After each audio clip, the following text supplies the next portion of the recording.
Olá, irmãos, bom dia, paz de Cristo, né? Hoje são 20 de setembro de 2020, bom dia para todos. Nós vamos iniciar hoje o estudo dos 10 mandamentos, a lei, obediência e perseverança.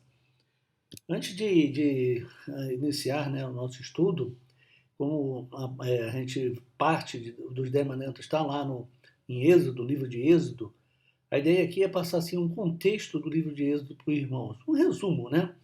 Então podemos dizer que o título Êxodo vem do grego e significa sair. Foi chamado assim porque registra a saída de Israel do Egito. Então, quando vocês lerem o livro de Êxodo, ele tem um significado grego de sair. Então foi chamado assim porque registra a saída de Israel do Egito. O tema. Em Gênesis, lemos acerca do princípio da redenção. No livro de Êxodo, lemos acerca do desenvolvimento da redenção. Em Gênesis, a redenção é operada por meio de indivíduos. Em Êxodo, é realizada por uma nação inteira, ou seja, Israel. A ideia central do livro é a redenção pelo sangue. Em torno dessa ideia, concentra-se a história de um povo salvo pelo sangue, amparado pelo sangue, tendo acesso a Deus pelo sangue. Essa redenção supre todas as necessidades da nação. Oprimido pelos egípcios, Israel precisa da libertação. Deus então provê essa libertação. Uma vez salva, a nação necessita da orientação de Deus para uma nova conduta e forma de culto. Deus lhe dá a lei. Convencidos do pecado da santidade da lei, os israelitas sentem a necessidade de purificação. Deus provê os sacrifícios. A partir da revelação de Deus, o povo sente a necessidade de culto. Então Deus lhe dá o tabernáculo e estabelece o sacerdócio. Então, para a gente ter aí um contexto, né, do livro de Êxodo, antes realmente de entrarmos na própria lição. Né? Então achei interessante trazer isso para os irmãos, esse slide, para que a gente possa ter esse overview, né, do livro. Introdução. Israel não existia como nação. No início era uma grande família que descendia de Jacó, vivendo na terra de Canaã, como prometido por Deus a Abraão. Por causa de uma grande fome que se estendeu por todas as terras, a família se mudou para o Egito e por lá ficou por 430 anos, cumprindo o tempo que Deus já havia predito a Abraão. Deus já havia feito aliança com Abraão, Isaque e Jacó, prometendo abençoá-los e fazer deles uma nação. Agora ele não quer que os israelitas sejam apenas herdeiros de sua aliança com os fundadores da nação. Ele quer aliança com o próprio povo. Em primeiro lugar, esta aliança tem como base a graça de Deus, a iniciativa, o ato salvador é de Deus, sem qualquer merecimento do povo. Em segundo lugar, esta aliança tem compromisso de ambas as partes. O povo deveria ouvir a voz de Deus, que seria expressa através das leis que Moisés iria transmitir. Deus iria torná-lo seu povo peculiar, reino de sacerdote e nação santa.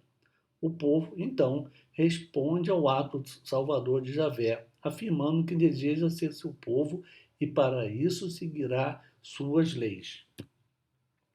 A continuação dessa introdução. A aliança com Israel parte da manifestação da graça divina. A seguir, Deus diz que ele seria seu povo especial, reino de sacerdote e nação santa. Isso está lá em Êxodo 19, 5 e 6. O papel do sacerdote era levar as pessoas a uma relação com Deus, enquanto ser santo significa ser separado e ético, representando Deus. A nação israelita, portanto, ao entrar nessa aliança, estava se comprometendo, como um reino de sacerdotes, a servir de veículo de Deus para conduzir pessoas e nações a Ele. Como nação santa, adorar exclusivamente ao Senhor e viver uma vida ética, seguindo as suas leis transmitidas por Moisés. Esta aliança não significa, de forma alguma, na parte de Deus, uma preferência especial ao povo de Israel, pois Deus ama o mundo, como lemos em João 3,16. No dizer do autor Wright, Deus escolheu e chamou Israel não às custas dos demais, mas por amor aos demais, desde o seu estabelecimento como reino de sacerdotes. No Sinai havia uma conscientização de que eles existiam para trazer bênção e redenção à humanidade. Aplicação à sua vida. A família descendência de Jacó tinha por laço de união três fatores: sangue, servidão e crença. O que tem unido sua família parental e espiritual? Então, o que tem unido sua família parental e espiritual? Fica aí esse questionamento para a nossa reflexão. Deus forja uma nação. Muito tempo depois da morte de José, filho de Jacó e governador do Egito, o número daquela família era enorme e mais forte que os egípcios. Foi nesse momento que ascendeu ao trono um novo rei no Egito, convertendo os israelitas em escravo. Neste contexto de servidão, não sendo o israelita uma nação propriamente dita, Deus levanta Moisés para ser um líder daquela grande família que se unia por laços de sangue, escravidão e crença, libertando do Egito e conduzindo-os para a terra prometida por Deus. Peregrinando pelo deserto por 3 meses, a família, que tinha um líder enviado por Deus, aos poucos se transformava em uma nação com um propósito ideológico, que era ir para a terra da promessa, faltando apenas um ordenamento jurídico para reger as condutas sociais e religiosas. Os mandamentos, a entrega. Deus chamou a Moisés ao Monte Sinai e determinou que também Arão subisse para ouvir o que ele tinha a dizer. A partir do livro de Êxodo, capítulo 20, temos a sequência dos 10 mandamentos, entregues por Deus para que todos de Israel os cumprissem. Agora que tem regra, Israel é uma nação propriamente dita. Os mandamentos de Deus se dividem em duas partes. A primeira trata do relacionamento do povo de Israel para com Deus, mandamentos de 1 a 4. E a segunda parte, mandamentos de 5 a 10, determina como deve ser a relação entre as pessoas. Estes mandamentos, como as outras ordenanças contidas na Bíblia, foram entregues diretamente por Deus, tal como fez na primeira ordem dada ao homem, como também na última em revelação. Aplicação à sua vida. Deus escolheu Moisés para liderar o povo à terra prometida, colocando Arão como seu ajudante e mais tarde Josué como seu auxiliar e sucessor. Você sente necessidade de ter um companheiro de liderança? Concorda com a liderança compartilhada? Os mandamentos à profundidade. Os 10 mandamentos não podem ser lidos de forma restrita ao que nele está contido, mas da forma que Deus nos propôs por intermédio de uma compreensão ampla dos seus conceitos. Nós precisamos entender que fazer uma cópia legal de algo, o plágio, a manipulação de informação para obter vantagem pessoal, a calúnia, o relaxamento no emprego, o desperdício e tantas outras coisas semelhantes estão contidas no mandamento de Deus no texto: não furtarás. Praticando essas ações, dentre outras, estamos furtando algo que não nos pertence ou algo que nos foi confiado e não entregamos, transgredindo de forma direta e literal um mandamento de Deus. Nossa atitude deve ser a de valorizando os 10 mandamentos como imperativos absolutos de Deus para nós hoje. Buscar seguir esses princípios na sua letra e no seu espírito. Aqui eu faço um apontamento que a gente também vê, né, quando a gente fala ali de relaxamento no emprego, às vezes nós cristãos dando um mau exemplo no trabalho, né? Assim, a gente acaba não querendo trabalhar e começa a utilizar vários outros tipos de atitudes, né? E sem estar firme no emprego. E isso é ruim, né? Porque Jesus trabalhou, né? E muito. Então nós também temos que dar esse exemplo, né?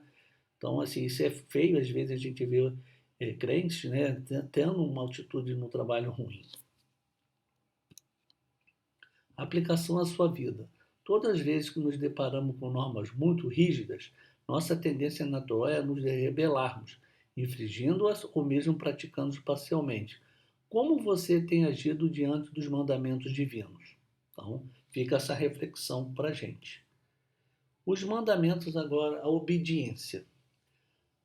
Todas as vezes que Deus nos dá algo, faz em amor, por quanto por merecimento, jamais alcançaríamos os favores de Deus. No entanto, Deus não contraria a sua natureza, que, embora seja essencialmente amor, também é santa e justa. Deus forjou uma nação, um povo, para ser santo, que abençoaria todas as nações da terra e teria uma recompensa, Canaã. Para o tempo da entrega dos mandamentos, Deus fez uma promessa condicional a Israel de que, se eles obedecessem, aguardassem os mandamentos, ele os consideraria e os trataria de maneira especial. Para o nosso tempo, os mandamentos são os mesmos e a mesma promessa, sempre com a condicionante de obediência. Os 10 mandamentos foram entregues por Deus para uma nação liberta por Ele, para um povo santo separado por Ele e para Ele. Estes mandamentos não são apenas para o povo de Israel, mas para todos nós que, em Cristo, fomos feitos irmãos. Jesus, ao falar sobre os mandamentos de Deus, nos entregou uma síntese. Ame o Senhor, seu Deus, com todo o coração, com toda a sua alma, com toda a sua mente, com todas as suas forças. E acrescentou: ame os outros como você ama a você mesmo. É imperativo. Aplicação à sua vida. A obediência em nosso tempo tem adquirido um relativismo condicional ao tempo, época e autoridade. Como temos obedecido os mandamentos de Deus, que é a base para a obtenção da promessa dele? Então fica essa pergunta para a gente. Vamos à conclusão. A perseverança. As ordenanças do Senhor são eternas, como também o são as suas promessas, sempre condicionadas à obediência. A graça de Deus nos alcança pelo sacrifício do seu Filho. Então, a graça de Deus, Deus foi tão abençoado para a gente, tão maravilhoso, que foi pelo sacrifício do seu Filho, para pagar o preço do nosso pecado e nos tornar dignos da herança eterna e salvos do furor divino. A perseverança no cumprimento dos mandamentos é a prova de nossa reconciliação com Deus, resultando na manutenção do vínculo do compromisso de Deus para conosco. Então eu desejo um excelente domingo para todos. Na paz de Cristo.